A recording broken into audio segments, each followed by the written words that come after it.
ഇന്ന് രാവിലെ ഞാൻ ഞെട്ടിപ്പിക്കുന്ന ഒരു ദൈവശബ്ദം കേട്ടത്. ഞാനത് സൺഡേ പറയൂന്ന് പറഞ്ഞു. നിന്റെ പരിപാടി തീർത്ത് തരാടാ ഞാൻ. നിന്റെ ബാധ ഒഴിപ്പിക്കല് നിന്നെ വിട്ടുന്ന് തന്നെ ഒഴിപ്പിച്ച് തരാടാ. 23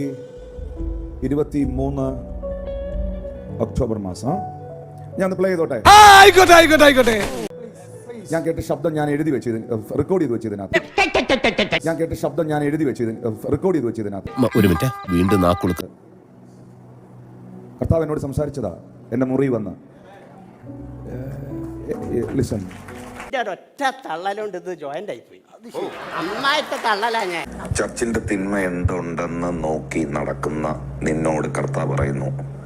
ചർച്ചിന്റെ കുറ്റം എന്തുണ്ട്, സഭയുടെ തിന്മ എന്തുണ്ടെന്ന് നോക്കി നടക്കുന്ന നിന്നോട് ദൈവം പറയുന്നു, നിന്റെ വീട്ടിൽ നിന്നും നിന്റെ തലമുറയിൽ നിന്നും തിന്മ മാറുകയില്ല. പാവം.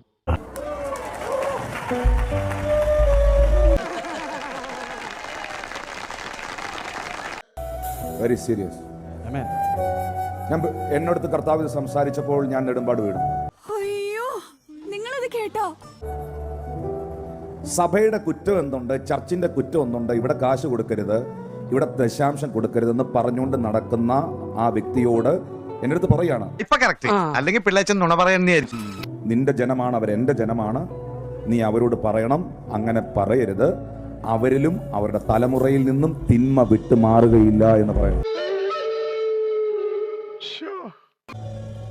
ദൈവം ഒരു കാര്യം സംസാരിച്ചത് ആ പ്രാർത്ഥനാ മുറിയിൽ അതേ സമയത്ത് മറന്നു പോകാതെ ഞാൻ റെക്കോർഡ് ചെയ്ത് വെച്ചത് ഈ ജനം അനുഗ്രഹിക്കപ്പെടാനാണ്. ഓ, നിന്റെ ബുദ്ധി വിമാനമാണല്ലോ. വിമാനമല്ല, റോക്കറ്റ്. റോക്കറ്റ്. ഈ ദൈവത്തിന്റെ ദാസന്മാർ, ദൈവത്തിന്റെ പ്രവാചകന്മാർ മുന്നറിയിപ്പുകൾ കൊടുക്കും. ആ മുന്നറിയിപ്പുകളെ അവഗണിക്കുന്നവരാണ് അടുത്ത ഡേഞ്ചറസ് സോണുകളിലേക്ക് പോയി കയറുന്നത്. ഞാൻ മെന്റലാണെന്ന് തോന്നണ്ടായോ? ഒരിക്കലില്ല. അത് തനിക്ക് വിവരമില്ലാഞ്ഞിട്ടാ. ഒന്ന് കണ്ണടച്ചേ. ഇതൊരു എന്റെ വാക്കായിരുന്നു, ഞാനിത് ചെയ്യിക്കത്തില്ലായിരുന്നു. ഇത് ദൈവത്തിന്റെ ശബ്ദമായതിനാൽ അകക്കണ്ണാൽ ഹിമവൽ ചൈതന്യ സ്വാമിജി എല്ലാം കാണും, അറിയും. പ്രാർത്ഥിച്ചേ.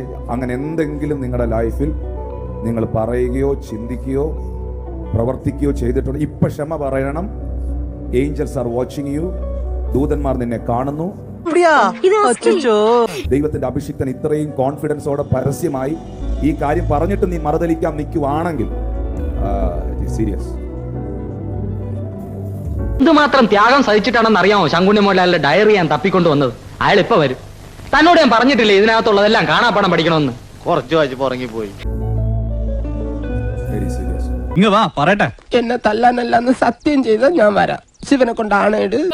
ഇന്നത്തെ വീഡിയോ നിങ്ങൾക്ക് എല്ലാവർക്കും ഇഷ്ടപ്പെട്ടെന്ന് കരുതുന്നു. ഇഷ്ടപ്പെട്ടെങ്കിൽ ലൈക്ക് ചെയ്യുക, ഷെയർ ചെയ്യുക, സബ്സ്ക്രൈബ് ചെയ്യുക.